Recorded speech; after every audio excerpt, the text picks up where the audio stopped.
But underneath it all um, was something that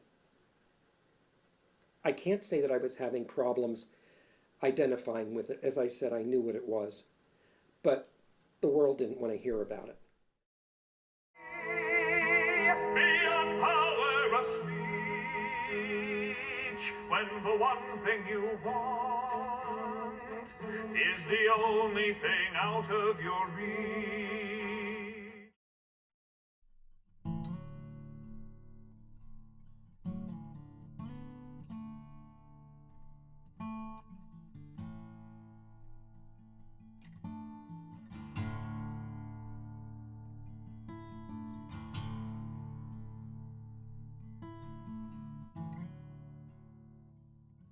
I'm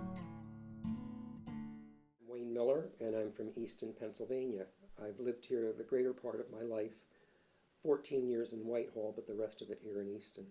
I went to Easton Area High School. I was the first sophomore class that when the high school first opened, and it was. But what was interesting there, they were mainly the friends that I knew and had come from junior high.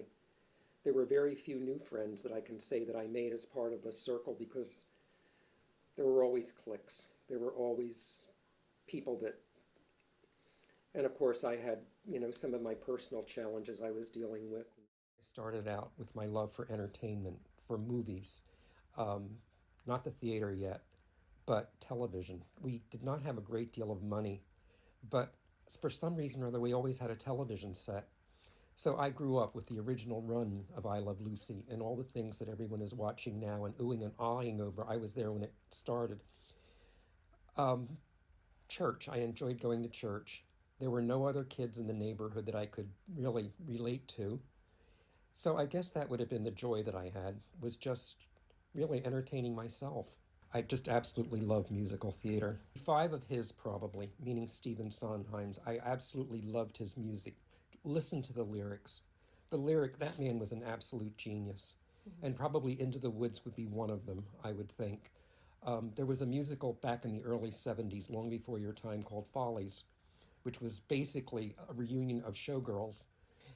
Sunday in the Park with George, which was about bringing the painting of George Seurat to life. I was just captivated by that thing. I could not believe it, and how the cast made the painting, and at the end it was never got through it without tears.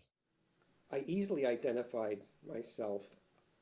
I knew who I was. I knew I was different. I was born in 1946, grew up in the 50s and 60s when it was absolutely not discussed. There were times back in that period of time that it was considered almost a mental illness, and you had to be treated for it, and you would be sent away to a camp or something. And my own mother, she passed away a year ago, March of 2020, and she was 94. I was 73 when she passed away, and the subject was never discussed. She knew, and I think I was a tremendous disappointment to her because I was supposed to be one of the college jocks that got married, that had a very prestigious job, that had children, that had a beautiful home in the suburbs, and then gave her grandchildren, and I did none of that. As far as a job, I did mortgage closings and mortgage applications. There was nothing glamorous about it at all. Um, I was still at war with myself, Ivy, because at that point in time, I really did not have a partner, didn't even come close to having a relationship. But it was a time, Ivy, that you didn't discuss it. I never tried to make myself look openly gay. I tried to blend in with the crowd. And then, of course, we had people that were out of the closet, so to speak. And I think largely about the riot in New York City in 1969 with the Stonewall. Having to lie, I feel, is the saddest and the ugliest part of being a homosexual. When you have your first bad love experience, for instance, and you can't go to your brother or your sister and say, I'm hurting.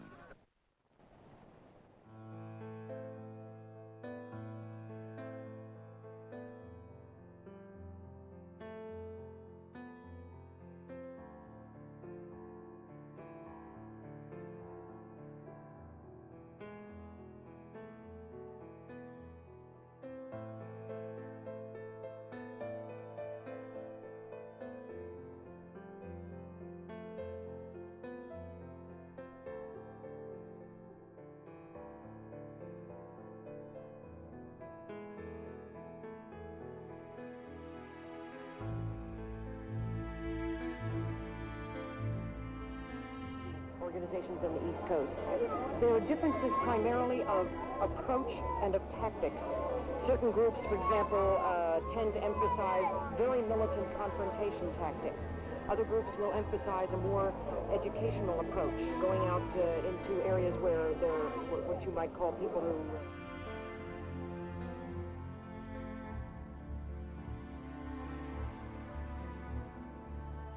At that point in time, I was 23 years old. When Stonewall happened, I think it was so frightening, it was so scary, because it seemed these people were not doing anything to harm anybody. It was just an out-and-out anger, a hate crime for no reason, nothing to be gained from it. And when I saw what happened to them, and you were in this dark closet, I thought, there's no hope for me. It's not acceptable. I never had the conversation with my mother, who always knew, who always, I think, was ashamed of me because of that. I didn't meet her expectations, so I was trying to deal with that, deal with the normal life, and deal with my own, which was very, very limited. And I did have dates. I did go out on dates and had a good time with them, but it stopped at the door. I mean, it just... And then I thought to myself, that's not fair to the other individuals, because some of them were really, really wonderful, lovely, very pretty girls. Mm-hmm. And I thought, this isn't fair to them. I'm talking about what's not fair to me. Well, I'm not fair to them. Yeah. I'll be honest with you. There was the first relationship that I had was when I had first moved from home and had moved into an apartment in Allentown with one of the men who used to come in for the computer. And we would start to go out for lunch and do things like that. And he was very unhappy where he was living in an apartment, and I was very lonely. And loneliness does strange things to people. So we moved in together. But I did know, he had told me before, he was engaged to be married. I did know that. She lived in Ohio. She was a nurse. He was here in Pennsylvania. He would go back every other weekend to visit, which I thought was a bizarre setup, but it wasn't up to me to understand. But as it turned out, in the very end, my feelings that I had developed for him were returned, but he couldn't bring himself to tell me. But that was 77, 78, and then I met Robert in 82. Okay. Met in a clothing store in downtown Easton. One Saturday afternoon in May. It was a beautiful day. And I had a gift certificate that I had to use that was expiring, so I went in. Bob lived in Whitehall at the time, and for reasons unknown, he was in the store at the same time. I was at the counter being checked out. I had found a pair of jeans that the legs were too long. And I was having this discussion with the clerk, who said, well, when you wash them, the leg will get shorter. And I said, well, then the rest of the pants will get shorter.